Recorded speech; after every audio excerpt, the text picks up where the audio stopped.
I think it's fair to say by this point we are all pretty familiar with the formula work equals rate times time. So let's take, for example, we have a machine that looks like a human a little bit with eyes. And let's imagine this machine can pump 8 gallons of water in 2 minutes. So from that information, we could find out the rate. Of course, 8 equals R2, and the rate would be 4 gallons a minute.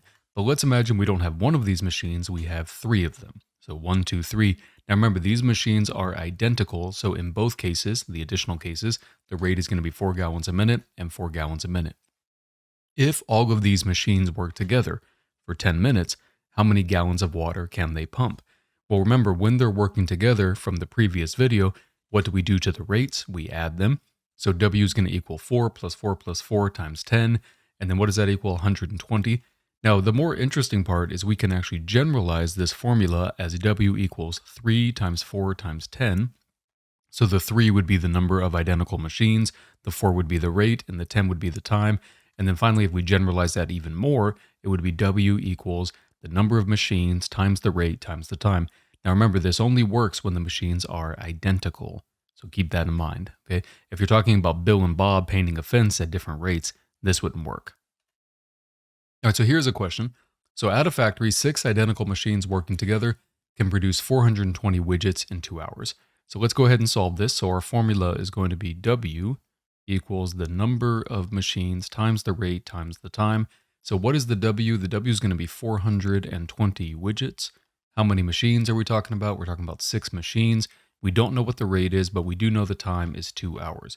So what's 420 divided by 6 divided by 2? I don't know. So 420 divided by 12 is going to be 35. So we now have found the rate is 35 widgets per hour. So now the question becomes, how many more of these machines are needed to produce 1540 widgets in 4 hours? So again, we're just going to do this again. So 1540, right there, that's the work. We don't know the number of machines right there. Well, actually, that's not true. We do know we need more than 6. So 6 plus an additional number, we'll call that X right there. We know the rate is going to be 35 widgets per hour, and we know the time is going to be 4. So again, we're going to do 1540 divided by 35 divided by 4, and we get 11 equals 6 plus X. So X is going to be 5. So we need 5 additional machines right there. So you just have to take these problems step by step. There is actually a little bit of a shortcut here if you're interested. So one thing you can do is look at 2 equations. So the first equation is going to be 420 widgets times the number of machines, which is 6, times the rate times the time, which is going to be 2. The second equation is going to be 1540. We don't know the number of machines, so we'll just put number and then times the rate times 4. If we can find a way for these 2 equations to be equal to each other, like the 420 equals, the 1540 right there, then we're kind of in business here. We're kind of in business.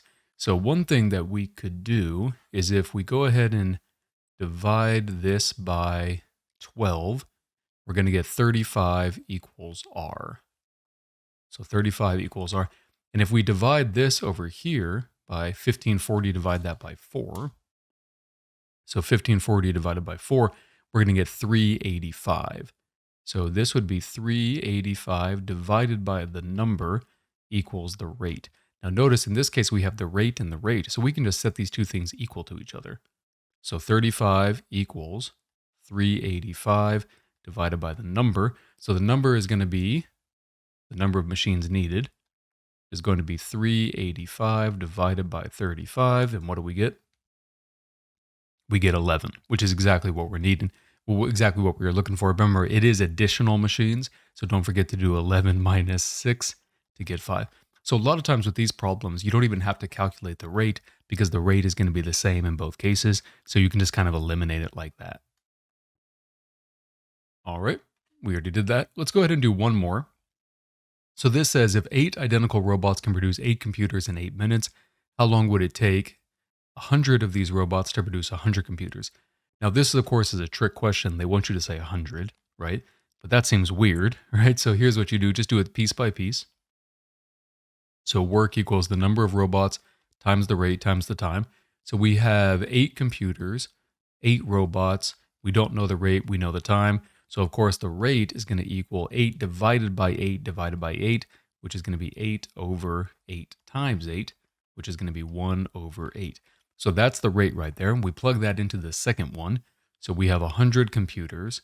We know the rate is 1 over 8. And then we have 100 minutes. No, 100 computers. That's right. Right there. And then we're trying to find the time. So here we go. So if we solve for t, we divide everything by 100. So 1 equals 1 over 8 times t. Multiply both sides by 8, and you get 8 equals t. So in this case, it would still take 8 minutes. It's kind of a trick question, so just be on your toes for this one.